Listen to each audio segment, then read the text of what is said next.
बदरपुर नामक एक छोटा सा गांव था। उसी गांव में संध्या अपने माँ और पिताजी के साथ रहती थी।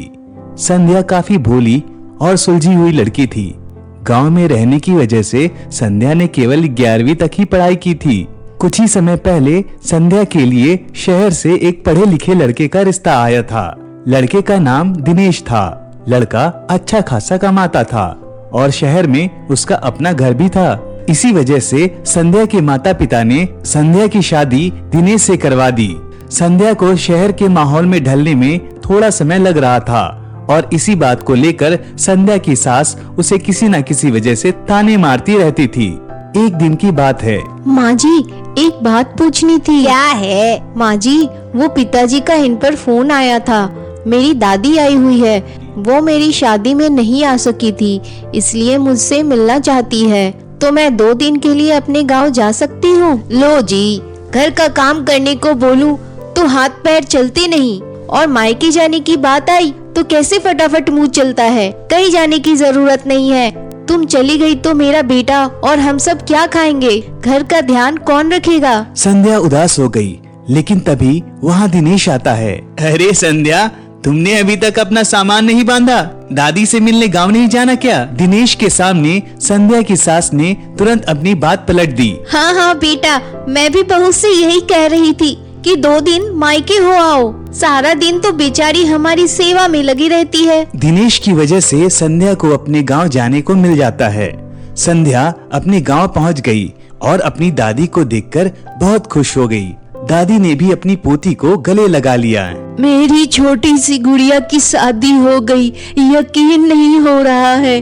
अगर मेरी तबीयत खराब न होती तो मैं जरूर तेरी शादी में आती और ढेर सारा आशीर्वाद देती। कोई बात नहीं दादी, मैं जानती हूँ आपका आशीर्वाद हमेशा मेरे साथ है। मैं मेरी गुड़िया के लिए कुछ लाई हूँ। यह कहकर संध्या की दादी उसे हरे रंग की चूड़ियाँ देती है। तुझे हरा रंग बहुत पसंद है ना, इसलिए ये तेरे लिए। तेरी बूढ़ी और गरीब दादी के पास कुछ नहीं था देने के लिए, इसलिए यही दे रही हूँ। ये आप क्या कह रही हैं दादी? इस तोहफे की तो कोई कीमत ही नहीं है। ये तोहफा तो मेरे लिए बहुत अनमोल है। 2 दिन बाद संध्या गांव से वापस अपने ससुराल लौटती है। वो अपनी दादी से मिलकर आई थी, इसलिए वो बहुत खुश होती है।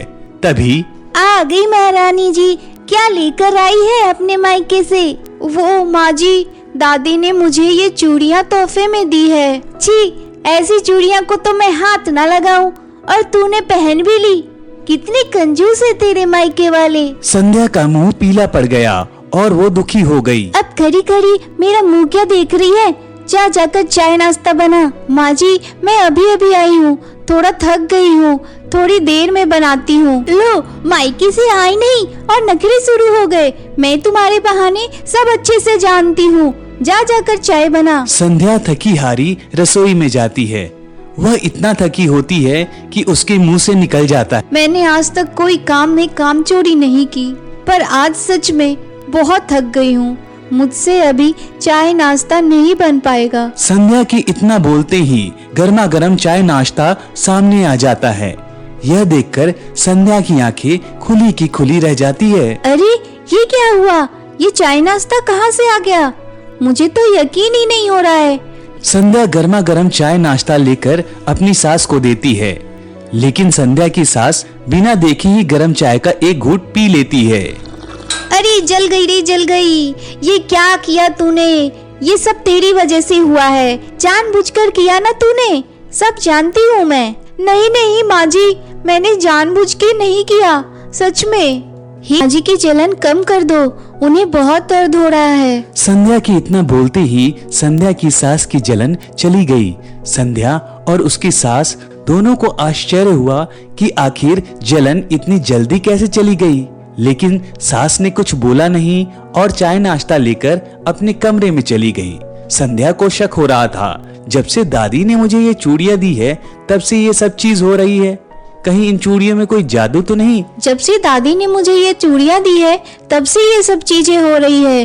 कहीं इन चूड़ियों में कोई जादू तो नहीं? मुझे दादी से पूछना पड़ेगा कि वो चूड़ियाँ कहाँ से लाई थी। शाम को दिनेश के घर आने के बाद संध्या अपने घर बात करने के लिए उसका फोन मांगती है। संध्या दादी से बात करने के लिए अपने घर फोन लगाती है और एक कोने में जाकर बात करने लगती है। हेलो, नमस्ते पापा, दादी है क्या? अरे बेटा, हमसे तो बात कर, दादी की लाडली सीधा दादी से ही बात करेगी। पापा, वो मुझे दादी से कुछ पूछना है, इसलिए आप दादी को फोन दीजिए ना। संध्या के पापा दादी को फोन देते हैं। हाँ बेटा, बोल, क्या हुआ? सब ठीक तो है ना? हाँ दादी, मुझे आपसे एक बात पूछनी थी। आप जो मेरे लिए वो हरी चूड़ियाँ लाई थी, वो आपने कहाँ से और किससे ली थी? अरे बेटा, वो तो मेरे जैसी एक बूढ़ी औरत पेड़ के नीचे बैठी थी, उसके पास ये आखिरी चूड़ियाँ बची थी, तो मैंने तेरे लिए ले आई। पर तू ऐसा क्यों पूछ रही है? कुछ हुआ है क्या? नहीं नहीं दादी, कुछ नहीं हुआ, वो तो बस ऐसे ही पूछ रही थी। सच बोल गुड़िया, तुझे पता है ना, तू अपनी दादी से झूठ नहीं बोल पाती, मैं झट से पकड़ लेती हूँ। संध्या अपनी दादी को उसके साथ हो रही सारी जादुई चीजों के बारे में बताती है और ये सुनकर दादी को हैरानी नहीं होती, बल्कि वो तो खुश होती है। इसमें घबराने की क्या बात है? अच्छा है ना, चूड़ियाँ जादुई है, तेरी उस सास को सही रास्ते पर लाने के काम आएगी। दिन भर तो तुझे ताने देती रहती है, मैं क्या जानती नहीं? मेरी भोली भाली गुड़िया को हमेशा कुछ न कुछ कहती ही रहती है। नहीं दादी, ऐसा नहीं है, वो बुरी नहीं है, बस उनका स्वभाव थोड़ा अलग है। पता ही था सास की तरफदारी करेगी। मेरी गुड़िया कभी भी किसी का बुरा नहीं चाहती। अच्छा, अब मैं फोन रखती हूँ, रात हो गई है। संध्या दादी से बात कर अपने कमरे में चली जाती है, लेकिन संध्या की सास ने छुपकर संध्या की और दादी की बातें सुन ली होती है। उसे अब जादुई चूड़ियों के बारे में पता चल जाता है और वो संध्या की जादुई चूड़ियाँ चुराने का सोच लेती है। आधी रात को जब संध्या सो रही होती है, तब संध्या की सास चुपके से वो हरी चूड़ियाँ संध्या के कमरे से अपने कमरे में ले आती है और कहती है, ओ जादुई चूड़ियाँ, तेरा ऐसा जादू चला कि मेरे हाथ में नोटों की गड्डी आ जाए। सास के इतना बोलने पर कुछ नहीं होता। वो फिर से बोलती है, ओ जादुई चूड़ियाँ, तेरा ऐसा जादू चला कि मेरे हाथ में नोटों की गड्डी आ जाए। लेकिन फिर भी कुछ नहीं होता। संध्या की सास फिर कहती है, कहीं बहू झूठ तो नहीं बोल रही थी कि ये कोई जादुई चूड़ियाँ हैं? मेरे बोलने पर तो कुछ नहीं हुआ। कोई नहीं, अभी सो जाती हूँ, कल सुबह फिर से कोशिश करूँगी। दूसरी सुबह उठकर सास बड़ी ही आस के साथ फिर से चूड़ियाँ अपने हाथों में पहनती है और कहती है, ओ जादुई चूड़ियाँ, कुछ ऐसा जादू कर कि मेरी बहू मेरी ही बात माने और हमेशा मेरा ही राज चले। सास का इतना बोलते ही सास की कलाइयों में चोट लग गई और उसके हाथों से खून निकलने लगा। सास दर्द के मारे चीखने लगी और उसकी आवाज सुनकर दिनेश और संध्या भागे भागे चले आए। माँ जी, ये क्या हुआ? आपके हाथ से खून निकल रहा है। रुकिए, मैं पट्टी लगा देती हूँ। ये सब तेरी वजह से हुआ है, तेरी इन चूड़ियों की वजह से ही मुझे चोट लगी है। तभी चूड़ियों में से एक आवाज आती है, तुम अभी भी अपनी बहू को दोष दे रही हो? इसने कभी भी तुम्हारा गलत नहीं चाहा, भले तुम इसे लाख बुरा कहती रही। आज भी तुम्हें चोट लगी तो तुरंत भाग कर आ गई और अभी भी तुम इसे ही खरी खोटी सुना रही हो।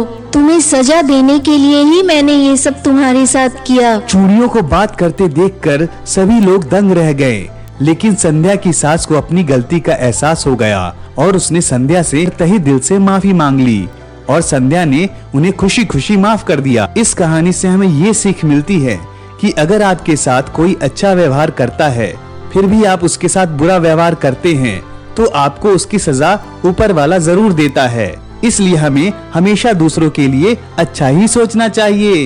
यह कहानी कैसी लगी कमेंट करके जरूर बताइएगा।